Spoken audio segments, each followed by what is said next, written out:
Hi all, Rick here. This video is more speculative as it's been a while since I did one of these, but using the lore that we know of, what would have happened if Q-Who never occurred? The first encounter with the Borg that was officially acknowledged was in 2364 when Q threw the Enterprise in the path of a cube 7,000 light years into unexplored space. He calls it a preview of things to come and made it clear that this was a lesson for the Federation to wake them from their perceived complacency. Now, I've previously done a video that shows that the Federation may have known or suspected of Borg activity for longer than the first appearances would suggest, but it cannot be denied that this act by Q brought the threat to focus for the Federation, and things changed rapidly thereafter. But what would have happened if Q never intervened? It was after the encounter with the Borg in 2364 that Starfleet began development on countermeasures under the overview of Admiral Hansen of Starfleet Tactical. So, without these encounters, the threat would not be realised, and development on anti-Borg tech would not have been prioritised. In the short term, this included tactics and trialling new technologies for use against them. However, as Admiral Hansen himself confessed, their efforts were woefully inadequate thanks to a lack of intel on the Borg Collective. In the longer term, the Federation had begun drawing up new designs for vessels to confront them, beginning work on prototypes like the Akira. But, as we see, when the encounter with the Borg came in 2366, nothing they tried actually worked, and even their deflector beam weapon was neutralised by the assimilated knowledge of Captain Picard. What defeated them, after the massacre of Wolf 359, was the mind of Picard revealing how to force a regeneration command into them. While they ultimately defeated the advancing cube, it was the Battle of Wolf 359 that gave Starfleet the push to begin production on ships like the Defiant, designed by Benjamin Sisko and teams, or the Akira, the Norway, and ultimately the Sovereign class. These ships were far more heavily armed and made to be combat ready, something Starfleet historically refused to place emphasis on. The Galaxy class being a good example of this. It had enough power to be a terrifying battleship, but clearly it was not. So, how would this have changed with no forewarning of the Borg? Well, we can assume that the Borg would have continued their advance through the fringes of the Alpha and Beta quadrants, harvesting colonies until they passed into the Duret system in 2366, triggering a Starfleet investigation. The Enterprise may as well be the responding ship, but they would be unable to confirm the Borg attack, having never encountered them before. The Enterprise would likely have sought out the aggressors, aware of similar reports over the last 2 years with vanishing colonies, and then the USS Lalo, a freighter, still stumbles on the Borg as it did before and is assimilated, but manages to alert the UFP to the Borg's location. Upon finding the culprit, communications would be attempted, rebuffed, and then warning shots leading to a Borg attack. Now, the Enterprise may or may not have escaped here. They'd have no anti-Borg firing patterns preloaded, nor a grasp of the scale of the threat. But being generous, let's say they do escape, leading to the second engagement where Captain Picard was assimilated. I doubt there would have been a rescue mission, as the Enterprise is less likely to have found a way to exploit the Borg's indifference to intruders.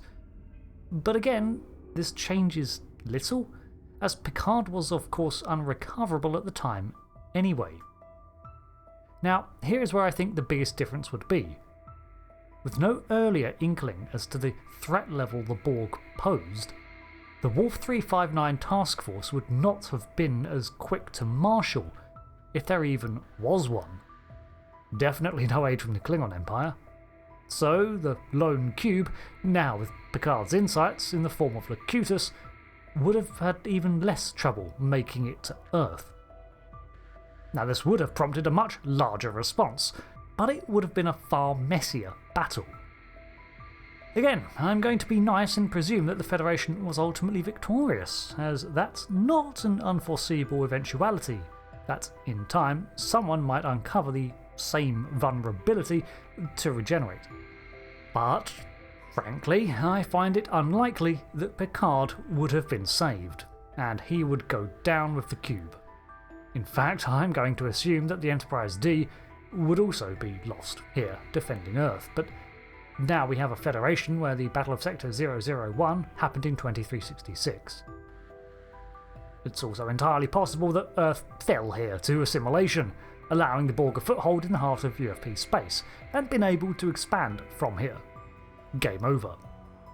But even if Earth did not fall, then we've got a thoroughly shaken Federation, likely with far more casualties and lost ships. This would have been the inciting incident into ramping up Starfleet's defences, but they would have been strained and scrambling.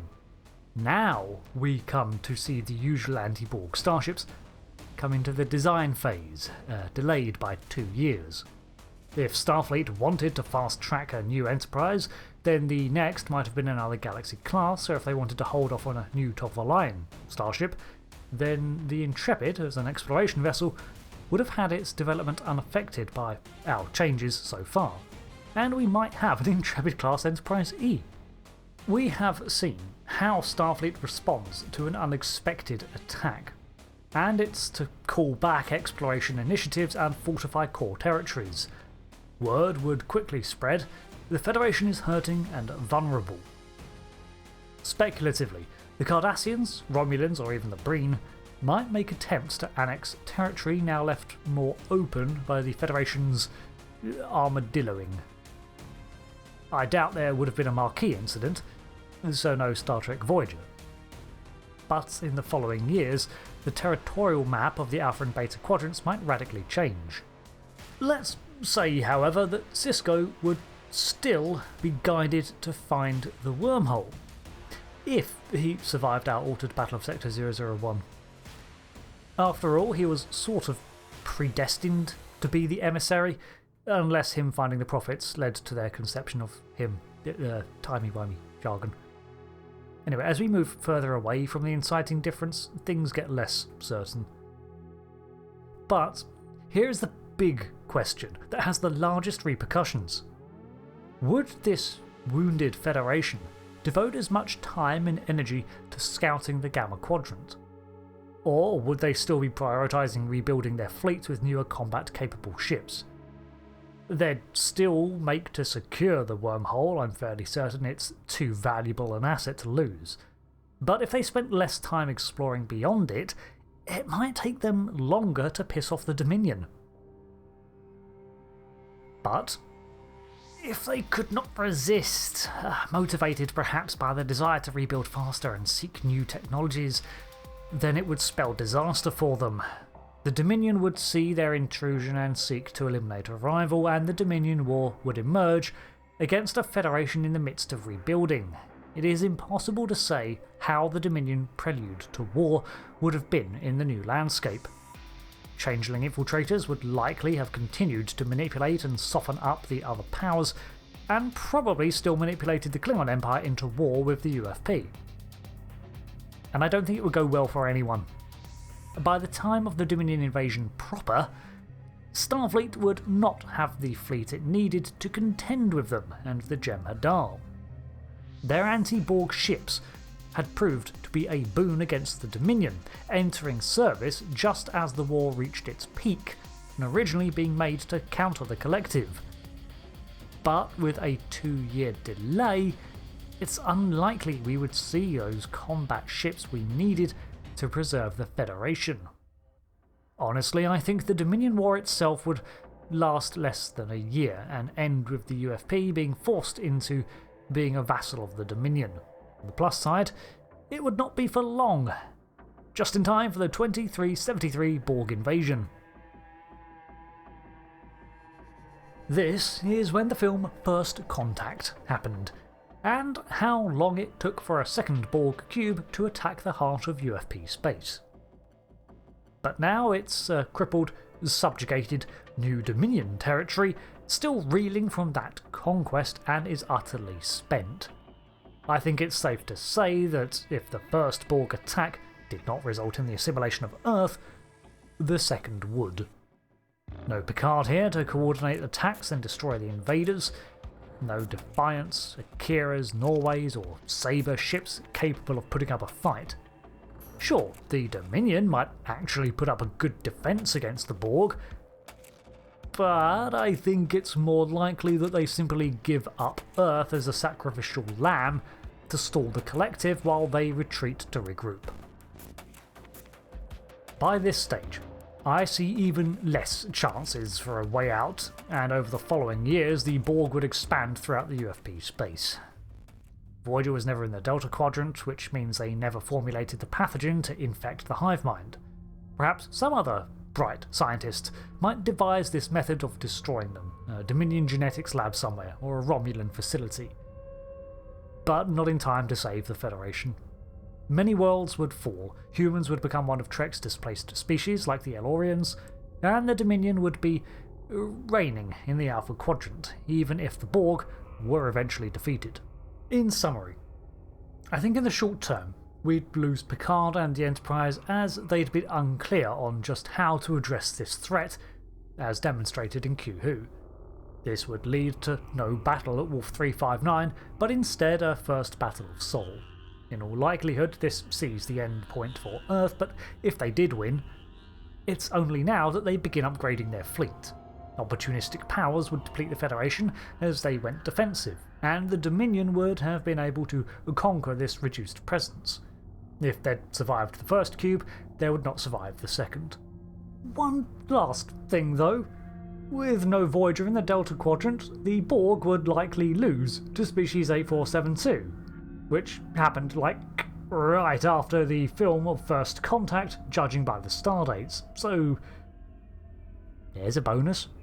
And I'm not gonna lie, I would love to see a game or a comic series tackle this reality. Thanks for watching my speculative video on the fate of the Federation if Q never introduced the Enterprise to the Borg.